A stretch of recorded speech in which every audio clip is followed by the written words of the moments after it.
On t'a menti. Sur les relations avec les femmes, la morale, la liberté, ce que ça signifie réellement être un homme. Et aujourd'hui, je vais te lire un livre qui a trait tous les rouages de la société afin que tu puisses naviguer dans ce monde contemporain et devenir enfin maître de ta vie.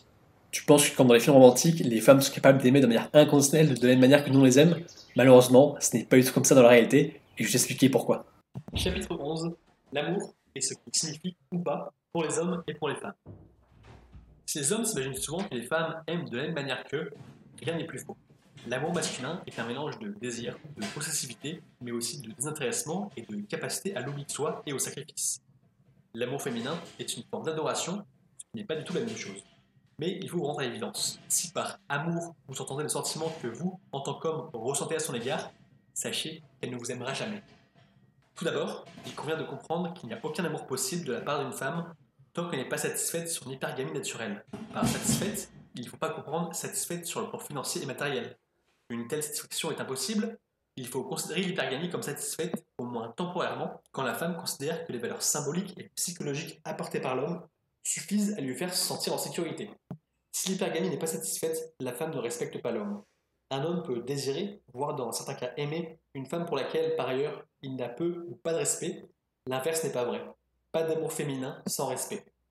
Une fois le respect établi, reste à établir une forme d'admiration pour les vertus viriles de l'homme, c'est-à-dire pour le pouvoir qu'il exerce sur lui-même d'abord, au moins en partie sur les autres ensuite, et enfin sur elle. Ce pouvoir peut être matériel, intellectuel, symbolique, physique ou psychologique, peu importe, en réalité, mais le fait est là. Elle ne vous aimera jamais si elle ne vous perçoit pas, à tort ou à raison, comme plus puissant qu'elle, au moins sur certains aspects. L'amour féminin est une forme directe ou indirecte, avouée ou déguisée, de culte de la puissance virile. Et pour que ce culte soit possible, l'homme doit être capable de projeter une image de puissance, mais également un brin de distance ou de mystère. S'il se révèle trop, il risque de casser la mystique et de rendre impossible l'amour véritable de sa compagne. Ne pas tout dire de soi, garder une partie de jardin secret, même après de longues années de relation. Ce n'est pas un confort pour l'homme, c'est une nécessité pour le couple. L'amour romantique et absolu est exclusivement féminin. Les hommes sont capables d'aimer une femme inconditionnellement, elle peut les décevoir, elle peut les trahir, elle peut les ignorer, elle peut les friendzoner, elle peut même tenter de les tuer, mais ils continuent néanmoins de l'aimer. Ce que les femmes appellent amour est un sentiment qui dérive intégralement des principes de la loi de Briffaut. Une femme n'aime inconditionnellement et jusqu'au sacrifice de soi qu'une seule catégorie d'êtres, ses enfants. Elle peut éprouver pour son compagnon des sentiments très forts, ce qu'elle appelle également amour et qui sont tout aussi sincères que les sentiments masculins, mais qui n'iront jamais jusqu'à la pousser au sacrifice, ni à maintenir une fidélité absolue et inconditionnelle. L'amour masculin est idéaliste, inconditionnel, peut-être sacrificiel. L'amour féminin est pragmatique, conditionnel et autocentré. Voilà pour ce chapitre. Là, l'idée, c'est vraiment de comprendre qu'on n'a pas les mêmes perceptions. Et l'idée, c'est pas, encore une fois, c'est pas de blâmer les femmes parce qu'elles sont différentes des hommes. L'idée, c'est qu'on a juste, on est juste fait différemment, du coup, on a des perceptions différentes. Et on revient toujours justement à ce principe d'hypergamie et ce principe de survie où les femmes ont vraiment besoin justement d'être entourées d'un homme puissant pour pouvoir être en sécurité et pouvoir justement faire des enfants et assurer leur propre survie. C'est pour ça qu'elles ont développé justement ces aspects-là. Et c'est vrai que nous, on a plutôt une forme d'amour différente, parce que l'idée, c'est que la nature, elle a fait en sorte que les femmes soient extrêmement séduisantes par nature. Enfin, tout le monde trouve les femmes belles. Tu peux demander, la plupart des femmes, elles ont des attraits plutôt homosexuels, alors que entre hommes, justement, t'as pas trop envie d'aller embrasser ton pote ou les trucs gays comme ça. Et je pense que tout le monde sur Terre, hommes et femmes, sont capables de reconnaître les traits d'une belle femme, alors que pour un homme, en tant qu'homme, en général, on s'en branle complet qu'un mec, une belle peau, c'est comme ça, enfin, on s'en fout complet. C'est juste comme naturellement, en fait, les femmes sont beaucoup plus belles que les hommes, du moins, c'est ce que je pense. Et ce qui fait que nous, on a un amour justement pour ces femmes, parce qu'on est attiré par leur physique, qui peut être inconditionnel, puisqu'en fait, c'est toujours satisfait le fait qu'elles restent belles, le fait que ça soit justement mis à l'œuvre. Et l'idée, c'est pour justement que la biologie fonctionne. Et vu qu'on a plus de puissance sur plein de plans, l'idée, c'est justement que nous, on doit avoir cet amour inconditionnel en tant qu'homme, afin de pouvoir rester avec les femmes avec lesquelles on fonde notre foyer. Comme ça, ouais, justement, on va pouvoir permettre la survie de l'espèce. Parce que nous, ouais, on va dire qu'on va avoir le pouvoir si on a plus de puissance. Et si on avait un amour conditionnel, moi, justement, on pourrait jeter les femmes au gré du vent, même si c'est ce que font beaucoup de gens. Après, tu fais ce que tu veux de ta vie, justement. L'idée, moi, ce que je te recommande, si tu as envie, justement, d'avoir de multiples partenaires, c'est de rester clair, justement, pas mettre de faux espoirs. Pour pouvoir, justement, bah, pas que les femmes se projettent avec toi. Si jamais toi, tu te projettes dans rien du tout, pour essayer justement une forme de clarté. Après, tu fais ce que tu veux de ta vie, hein, c'est pas moi qui vais te dicter ce que tu veux. Et à partir du moment où tu auras trouvé la bonne, justement, là, tu peux t'avouer justement que tu as envie de passer ta vie avec elle et lui dire justement tes sentiments et comment à faire des projets avec elle.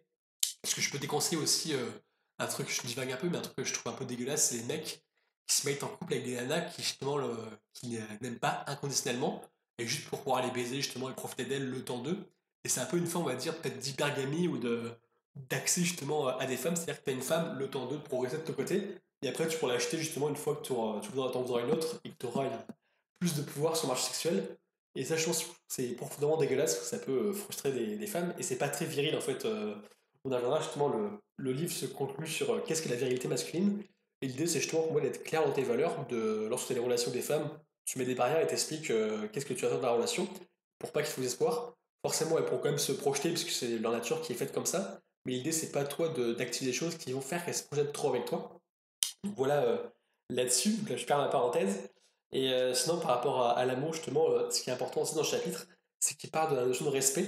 Et c'est vrai qu'il y a plein de mecs qui se font maltraiter par leur nana, et en fait, ils ont quand même de l'amour pour elle, parce que tu vois, c'est notre nature, on est comme ça. Alors que les femmes, c'est pas possible, justement, il y a quand même une notion de respect à avoir. Et c'est important, justement, qu'elle continue de t'aimer et qu'elle continue d'être épanouie. Parce qu'en fait, si elle t'aime, même si c'est conditionnel, c'est pas pour autant qu'elle est malheureuse ou que c'est juste malveillant, c'est juste qu'en fait, elle se sent bien parce qu'elle est avec toi et que son hypergamie est satisfaite.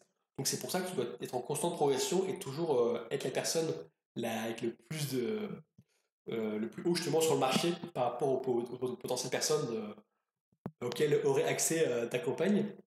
Comme ça, justement, elle va se dire, bah ouais, la meilleure option, c'est de rester avec le gars que j'ai actuellement. Donc ça limite le risque qu'elle se barre avec quelqu'un d'autre. Donc là, du coup, c'est mieux pour toi déjà. Surtout si tu t'investis réellement dans la relation, l'idée c'est que tu peux justement faire en sorte que la relation dure. C'est ton devoir en tant qu'homme de faire en sorte de monter sur ta valeur justement sur le marché, faire de bonnes actions, faire du sport, avoir une capacité financière qui est suffisante pour pouvoir entretenir ton foyer et tes enfants lorsque tu en auras. Donc c'est toutes ces choses-là justement que tu dois mettre en place pour aussi garder le respect. Et le problème c'est qu'il y a plein de mecs qui sont malheureux. On peut dire ouais c'est dégueulasse, les femmes elles font pas les choses bien, mais l'idée c'est que moi je perçois la vie comme ça, c'est que les gens en général ils vont réagir justement par rapport à ce qu'on fait nous. Et en fait, si tu es vraiment maître de ta vie, si tu fais partie des personnes qui ont beaucoup de testostérone, qui ont vraiment de la virilité, bah, c'est toi qui es le maître, c'est toi qui vas être décisionnaire de tout ce que tu vas faire. Et l'idée, c'est que si la femme commence à te plus respecter, c'est juste que tu as fait des choses qui vont pas dans son sens et tu lui manques de respect. Ça peut arriver aussi que tu choisis une femme justement qui a trop d'attentes ou qui est trop superficielle. Après, c'est encore ta faute dans ce cas-là, parce que toi qui auras fait l'erreur de ne pas prendre une femme qui te correspond. Mais l'idée, c'est que les mecs qui se font maltraiter par leur femme, en fait, c'est mérité parce qu'ils n'ont pas mis en place les bonnes actions. Et quelque part, justement, ils ont manqué de courage, on va dire, ou de virilité de faire les bonnes actions afin de garder le respect de leur femme pour toujours justement. Et justement, si tu as envie d'avoir une relation sur long terme qui se passe bien, et même des relations sur la durée avec plusieurs femmes, plutôt sur des relations type plan cul régulier, là aussi, je trouve qu'il y a quand même une certaine forme d'hypergamie qui soit validée pour la femme, et une certaine forme de respect, justement, l'idée c'est de faut quand même bien être traité et faire en sorte que tu sois toujours une très bonne option pour elle, qu'elle continue à vouloir te voir. Donc voilà, je suis les conseils que je peux te donner après la lecture de ce chapitre.